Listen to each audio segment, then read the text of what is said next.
Retaliation جو ہے وہ تباہ کر دی ہے، پروڈکشن کیپیسٹی بھی مکمل طور پر ختم کر دی گئی ہے. لیکن سی آئی اے اور پینٹاگون نے اس کے اوپر کوئی تبصرہ نہیں کیا جب ان کے ساتھ رابطہ کیا گیا. اور جب پیٹ ہیگسیٹ سے یہ پوچھا گیا کہ آپ اس معاملے پر رشیا اور چائنا کو کیا میسج دینا چاہیں گے، تو انہوں نے کہا میرے پاس کوئی میسج نہیں ہے اور یہ ایک فیکٹر بھی نہیں ہے اس وقت ان کے مطابق. سو کیا وہ اس کو ہلکا لے رہے ہیں رشیا کے کردار کو، یا وہ اس سے آگاہ ہیں اور بادر نہیں کر رہے؟ نہیں سب کو پتا ہے، ان کو ایسے نہیں ہوتا کہ پتا نہ ہو. ان کی بھی انٹیلیجنس ہے، ان کو پتا ہے کہ چائنا کیسے ہیلپ کر رہا ہے اور رشیا کیسے ہیلپ کر رہا ہے. آپ کو پتا ہی ہے کہ یہ ہر ایک چیز مانیٹر کر رہے تھے. جو بڑے بڑے جہاز آ رہے تھے رشیا سے یا چائنا سے جو آ رہے تھے، تو ظاہر ہے ہتھیار لے کے آ رہے تھے. مگر اس کے اوپر اب ہمیں یہ بھی پتا ہے کہ چائنیز سیٹلائٹس جو ہیں وہ ایران کی ہیلپ کر رہے ہیں. اور ہمیں اب یہ بھی پتا چل گیا ہے کہ رشین انٹیلیجنس جو ہے ان کو انٹیلیجنس انفارمیشن جو ہے وہ دے رہی ہے کہ واشنگٹن کے اندر کیا ہو رہا ہے، وہاں کیا سوچ ہے، کیا نہیں ہے، ان کی کمزوریاں کیا ہیں، کیا نہیں ہیں. So I think Russia and China behind the scenes help کر رہے ہیں ایران کی. اچھا، اور مین وائل جو ایرانی صدر کا یہ کہنا کہ سالس کوشش کر رہے ہیں، آپ کے خیال میں اگر جن کے نام آپ نے لیے رشیا، چائنا اور عمان، اگر یہ ایفرٹ کر بھی رہے ہوں گے تو کس سطح کی کر رہے ہوں گے؟ اور اسحاق ڈار صاحب کا پارلیمنٹ کو یہ بتانا کہ پاکستان نے بھی اس میں کردار ادا کیا ہے سعودی عرب اور ایران کے درمیان، تو ان سالسوں کے ہمراہ کہ پاکستان کا بھی کوئی کردار بنتا ہے یا پاکستان بھی اس وقت مشغول ہوگا ان کوششوں میں؟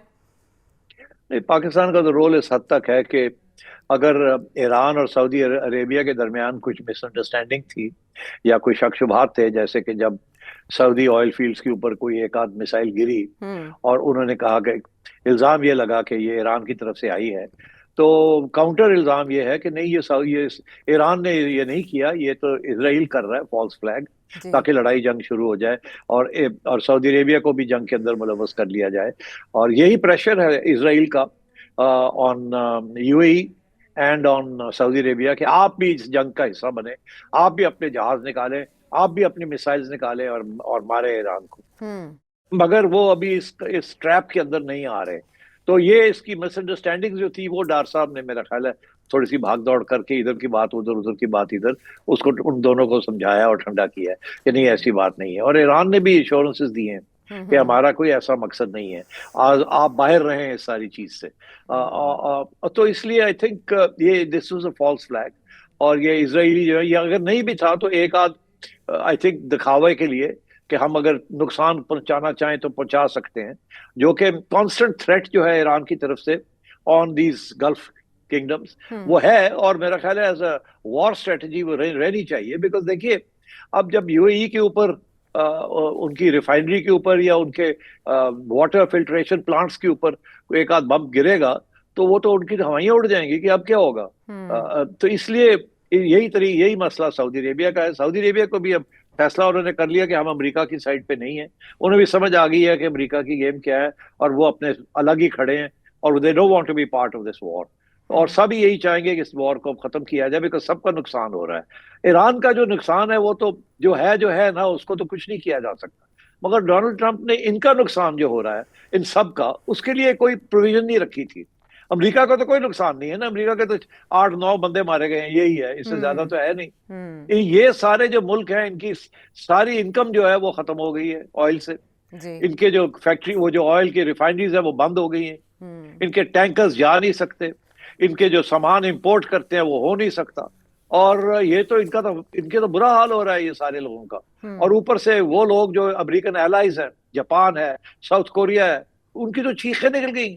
وہ کہہ رہے ہیں ہمارے تو ساری اکانومی بڑھ جائے گی، ہمیں تیل نہیں ملے گا فرام دا گلف، اور ان کی سب سے زیادہ امپورٹس گلف سے ہیں. تو آئی تھنک یہ پریشر جو ہے امریکہ کے ایلائز کا، جن کا سب سے زیادہ نقصان ہو رہا ہے. امریکہ کا تو کوئی نقصان نہیں، امریکہ کے پاس آئل بھی ہے، گیس بھی ہے، انہیں تو کوئی پرابلم نہیں ہے. مگر اور وہ اتنی دور بیٹھے ہیں، وہاں تو ایک بم نہیں پہنچتا. تو نقصان اگر ہو رہا ہے تو ان سب کا ہو رہا ہے، اور ان سب کی طرف سے پریشر آنا شروع ہو گیا ہے، ناٹ جسٹ فرام ہیئر. اور انڈیا کی طرف سے بھی پریشر آ گیا ہے. ان کو پریشر کو ریلیو کرنے کے لیے امریکہ نے کہا اچھا چلو 30 دن کے لیے روس سے تیل لے لو. یہ تو حال ہے. ادھر روس نے اناؤنس کیا کہ اب جو ہم گیس دے رہے تھے یورپ کو وہ ہم بند کر دیتے ہیں، ہمارے پاس بڑی ڈیمانڈ ہے، اچھی قیمتیں ہمیں مل جائیں گی اپنے گیس، ہم دے دیں گے کسی اور کو. تو یہ تو بہت سب کو تکلیف ہو رہی ہے، یورپ کو بھی اب تکلیف ہونی شروع ہو جائے گی. اس لیے آئی تھنک یہ جو گیم ہے یہ ڈونلڈ ٹرمپ کے ہاتھ سے اور امریکہ کے ہاتھ سے نکل رہی ہے، اور دکھتی رگیں ایسا لگتا ہے روس کے ہاتھ آ رہی ہیں اور الٹی پڑ رہی ہیں امریکہ کی تدبیریں. لیکن سیٹھی صاحب جس طرح سے آپ نے گلف کنٹریز کا ذکر کیا، آپ جب سے یہ تنازع شروع ہوا، جب سے اس کا بیج بویا گیا اسرائیل کی جانب سے کہ ایران پر حملہ کیا جانا چاہیے، آپ تب سے انڈیکیٹ کر رہے تھے کہ کسی نہ کسی سٹیج پر فالس فلیگ کارروائیاں اسرائیل کرے گا. اب جو یو کے نے یہ کہا ہے کہ سائپرس پہ جو ڈرون آیا تھا وہ ایران کی طرف سے نہیں آیا تھا. ترکی پر جو 2 میزائلز اٹیک کیے گئے وہ بھی کہا جا رہا ہے کہ ایران نے نہیں فائر کیے. ارامکو پہ جو اٹیک ہوا اس سے بھی ایران دستبردار ہو چکا ہے کہ ان کی جانب سے ایسا ایکٹ نہیں کیا گیا. اور آذربائیجان پہ جو اٹیک ہوا اس کے حوالے سے بھی ابہام اپنی جگہ پر موجود ہے. تو یہ سب چیزیں انڈیکیٹ کر رہی ہیں کہ اسرائیل کی جانب سے اس نوعیت کی شرارت کی جا سکتی ہے کہ ان کنٹریز کو پرووک کیا جائے اگینسٹ ایران. سو ان ممالک کو کس چیز نے نی جرک ری ایکشن سے محفوظ رکھا، روکے رکھا کہ انہوں نے اس نوعیت کی کوئی کارروائی نہ کی کہ وہ بھی اس جنگ میں کود پڑتے امریکہ اور اسرائیل کے ساتھ؟ دیکھیے ایک تو یہ کہ ایران کی طرف سے ڈینائلز آنی شروع ہو گئی تھی کہ ہم نے یہ نہیں کیا.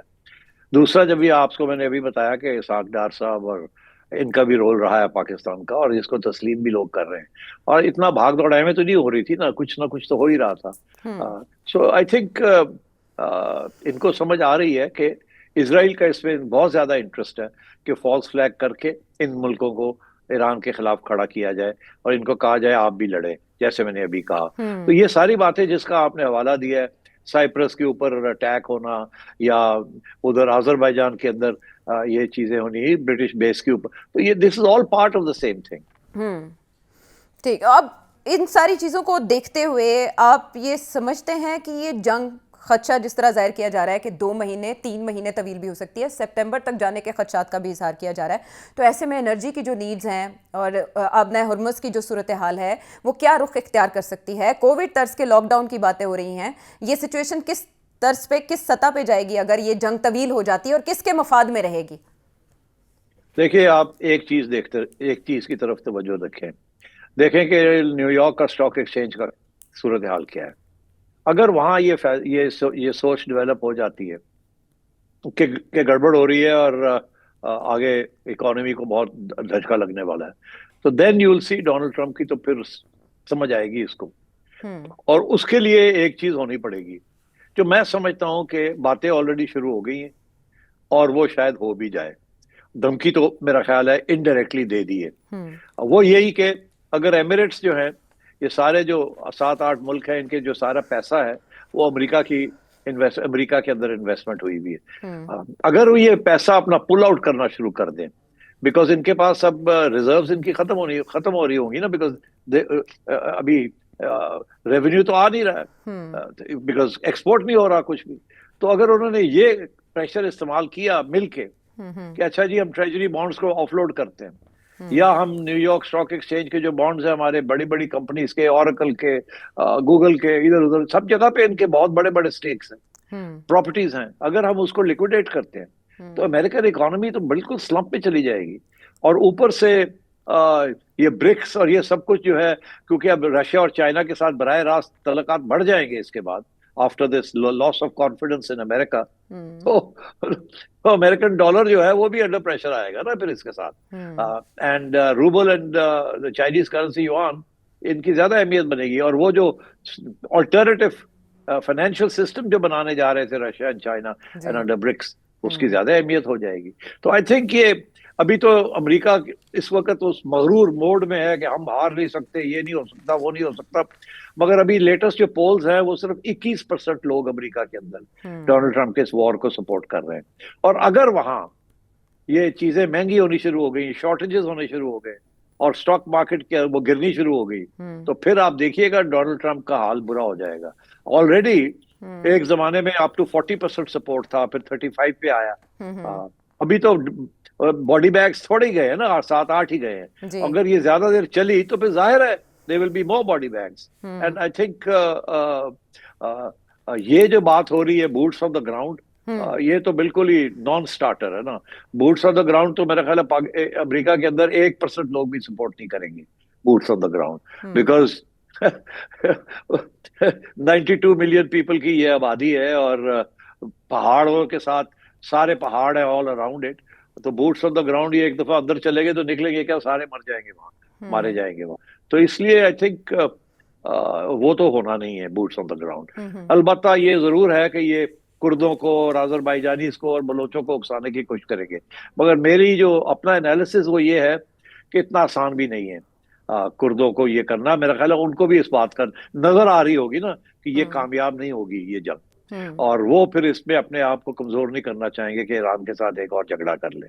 تو آئی تھنک میرا نہیں خیال یہ کامیاب ہوں گے. جیسے یہ فیل ہو گئے ہیں ایران کی عوام کو اکسانا, ان کو انہوں نے بہت کوشش کی تھی کہ ان کو ہتھیار بھی دیے جائیں, پیسے بھی دیے جائیں, ڈیمونسٹریشن بھی کروائی جائیں, اور وہ بھی اب ختم ہو گیا معاملہ. اور یہ کردوں والی بات بھی شروع ہو گئی ہے, مگر میرا خیال ہے یہ بھی کامیاب نہیں ہوگی, یہ بھی شروع نہیں ہوگی, یہ نان سٹارٹر ہے, چھوٹی موٹی ٹھک ٹھک ہو سکتی ہے but not more than that. Because دیکھیے اگر یہ ایسی چیز شروع ہوتی ہے نا تو ٹرکی جو ہے نا وہ چپ کر کے نہیں بیٹھے گا. ٹرکی کا بہت بڑا انٹرسٹ ہے کہ کرد جو ہے وہ زیادہ گڑبڑ نہ کریں, اینڈ سو آن.